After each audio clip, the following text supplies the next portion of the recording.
Resuming debate, the honourable member for Edmonton Manning. Thank you, Mr. Speaker. Before I begin, I would like to say that I will be sharing my time with the honourable member for Calgary-Shepherd.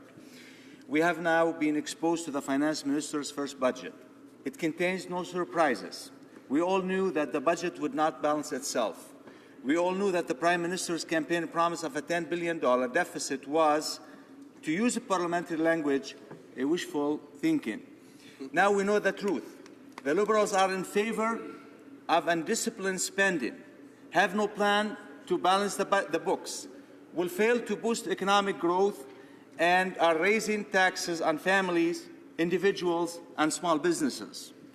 Take, for example, how this budget treats families. Half of all couples with children are at risk of being financially worse off under this new Liberal plan. The Liberals' new Canada Child Benefit will support fewer middle-class families than the previous Universal Canada Child Benefit. Personal income tax is going up, as this government has eliminated income splitting for families, cancelled plans to expand a tax-free saving account, cancelled tax credit for fitness and arts, and cancelled tax credits for post-secondary education and textbooks. Mr. Speaker, this budget does nothing to help the small businesses. In fact, it appears designed to hurt it, keeping the small business tax rate at 10.5% instead of lowering it to the Schedule 9%, and ending the hiring credit for small businesses does nothing to support entrepreneurs or the 1.7 million Canadians employed in the manufacturing sector. By increasing income taxes, the Liberals are making it harder to keep talented workers and innovators in Canada. Raising taxes on businesses will not help the 100,000 Canadians who have been recently laid off in the oil and gas industry.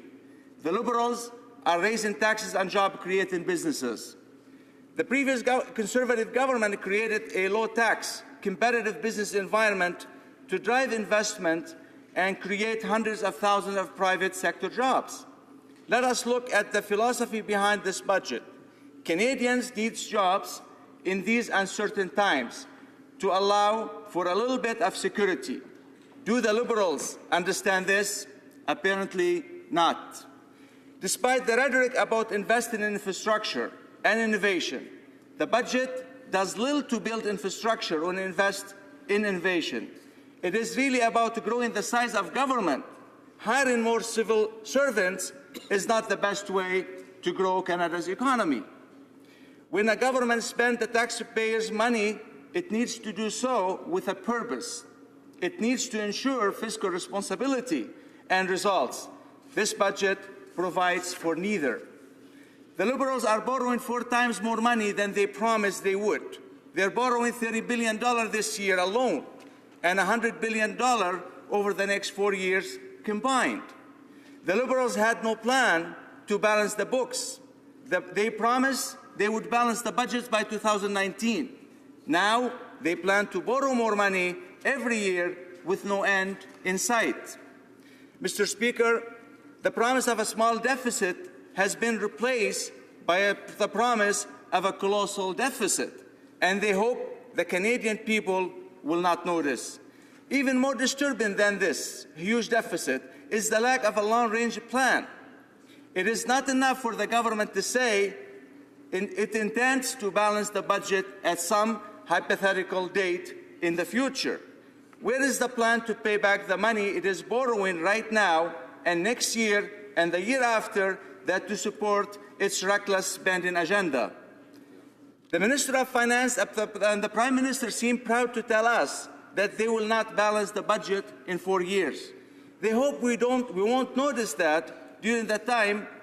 They will add $150 billion to the national debt, with no plans to pay that back.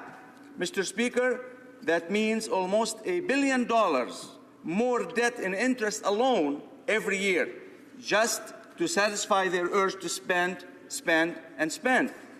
The Prime Minister is very good at saying the Liberals are there for the middle class, even if he can't define who is the middle class.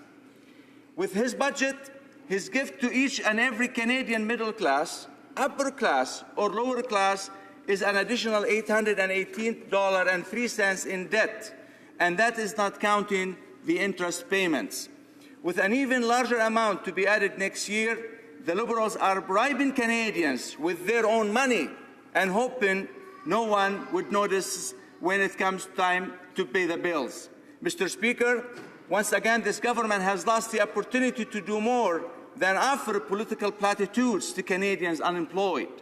Once again, they have missed the opportunity to offer support to our energy industry, support that would not cost a dime by endorsing the Energy East pipeline project. Mr. Speaker, the Prime Minister apparently thinks that this is a good time for government to borrow money. The Liberals are going into debt because they can, with no regards to fiscal prudence. They have no idea how to pay the money back. That will be someone else's problem after this government is gone. I think almost all Canadians can agree that getting into debt is easy. Getting out of it is hard. But, Mr. Speaker, sadly, there are at least two who don't understand that: the Finance Minister and the Prime Minister. They are determined to crush the country with debt. How does this budget help individual Canadians? Personal income taxes are set to go up by $1.3 billion this year and $2.4 billion next year due to the elimination of income splitting and higher rates on incomes over $200,000. The new Canada Child Benefit comes at the expense of existing child benefits. At least 10% of families will be losing such a support altogether. Once again, the Liberal record is one of broken promises, whether it is increased spending on palliative care or the elimination of community mailboxes. When it comes to spending taxpayers' money, the Liberals just can't help themselves. This debt will need to be paid back by future generations. This government thinks that it's fair. After all, our generation is still paying off the deficit spending of previous Liberal governments. Why shouldn't our children be in debt? Mr. Speaker, at the end of last year, the Liberals had more than $3 billion in the bank. They've blown through that money and now need to break their election promise and borrow even more. Economists say that the Liberals will rack up more than $150 billion in debt over the next 4 years. This is not one-year operation. This is the beginning of years of deficits, a mortgage on our country's future. At some point, the Liberals will reluctantly come to the conclusion that budgets really don't balance themselves. Such statements are either wishful thinking or fiscal ignorance.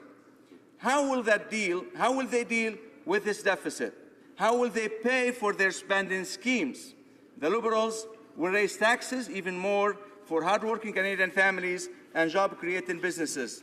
Mr. Speaker, job-creating businesses won't invest in Canada if they do not know the cost of doing business. Saddling businesses with higher taxes, changing the rules of the game when they aren't looking, and handing borrowed money from one politician to another will not create jobs. More than 100,000 Canadians from across the country are out of work in the oil and gas industry alone.